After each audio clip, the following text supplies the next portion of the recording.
యాదాద్రి భువనగిరి జిల్లా యాదగిరిగుట్ట పట్టణంలోని ప్రభుత్వ బాలికల వసతి గృహంలో తెలంగాణ రాష్ట్ర దేవాదాయ శాఖ మంత్రి శ్రీమతి కొండ సురేఖ, తెలంగాణ రాష్ట్ర ప్రభుత్వ విప్, ఆలేరు ఎమ్మెల్యే బీర్ల ఐలయ్య ఆకస్మిక తనిఖీ నిర్వహించారు. ఈ సందర్భంగా వసతి గృహంలోని విద్యార్థినుల విశ్రాంతి గదులు, భోజనశాల, వంటగది, నిల్వ ఉంచిన బియ్యం, పప్పులు, నూనె తదితర వంట సరుకులు, కూరగాయల నాణ్యతను క్షుణ్ణంగా పరిశీలించారు. అలాగే మరుగుదొడ్లు, తాగునీటి సౌకర్యం, పరిశుభ్రత, విద్యుత్ సదుపాయం, భద్రతా ఏర్పాట్లు తదితర అంశాలను పరిశీలించి అధికారులకు పలు సూచనలు చేశారు. విద్యార్థులకు అందుతున్న ఆహారం, నాణ్యత, వసతి, తాగునీరు, పారిశుద్ధ్యం, విద్యా వాతావరణం, ఇతర సౌకర్యాలపై వివరాలు అడిగి తెలుసుకున్నారు. ఏవైనా సమస్యలుంటే తెలియజేయాలని సూచించారు. మాకు ఏఐసిసి నుంచి కూడా ఇన్స్ట్రక్షన్స్ ఉన్నాయి, సీఎం గారి నుంచి కూడా ఇన్స్ట్రక్షన్స్ ఉన్నాయి. మీరు ఎక్కడైనా వెళ్ళినప్పుడు దగ్గరలో ఉన్నటువంటి హాస్టల్స్ను విజిట్ చేయండి అని చెప్పి.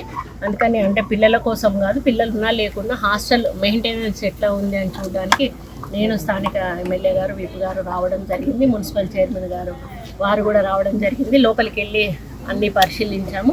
పిల్లల రూమ్స్ కానీ, బెడ్స్ కానీ, మంచాలు అన్నీ బాగానే ఉన్నాయి. కానీ వాళ్ళకి ఏంటి అంటే కొంచెం చలికాలంలో హాట్ వాటర్ ఒకటి అవసరం అనేది వాళ్ళు చెప్పారు. బిల్డింగ్ కలర్ ఒకటి కావాలని చెప్పారు. సోలార్ ఫెన్సింగ్ ఒకటి, ఎందుకంటే మన మంకీస్ ఎక్కువగా వస్తున్నాయి, ఇబ్బంది పడుతున్నామని చెప్పడం జరిగింది. అది కూడా మేము పరిశీలిస్తాం, ఎండి గారితో మాట్లాడతాం, సోషల్ వెల్ఫేర్ ఎండి గారితో చెప్పాము. అదేవిధంగా బాత్రూమ్స్లో హాట్ వాటర్ ఒకటి వాళ్ళకు రాకపోవడం వల్ల పిల్లలు కొంచెం చలికి ఇబ్బంది పడుతున్నారని, అదేవిధంగా కొంత మోరీ ఏదో ట్రబుల్ ఉంది, అది వాటరు బయట సీసీ రోడ్ వేయడం వలన కరెక్ట్ వాటర్ మోరీలోకి పోవట్లేదని వాళ్ళకు మున్సిపాలిటీ చైర్మన్ గారికి వారికి చెప్పడం జరిగింది.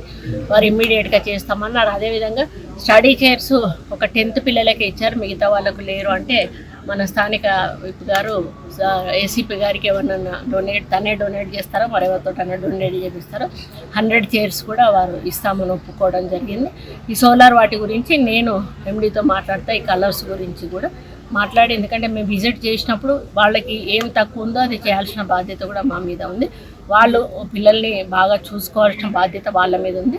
వాళ్ళకి అవసరాలను కూడా గుర్తించి తీర్చాల్సిన బాధ్యత కూడా మా మీద ఉంది. కాబట్టి స్థానిక డిపార్ట్మెంట్ హెడ్స్తో మాట్లాడి అది వీలున్నంత తొందరలో ఆ సోలార్ సిస్టమ్ని పెట్టడం కానీ ఇంకా ఈ కలర్స్ వేయించే కార్యక్రమాన్ని కూడా మేము తీసుకున్నాం.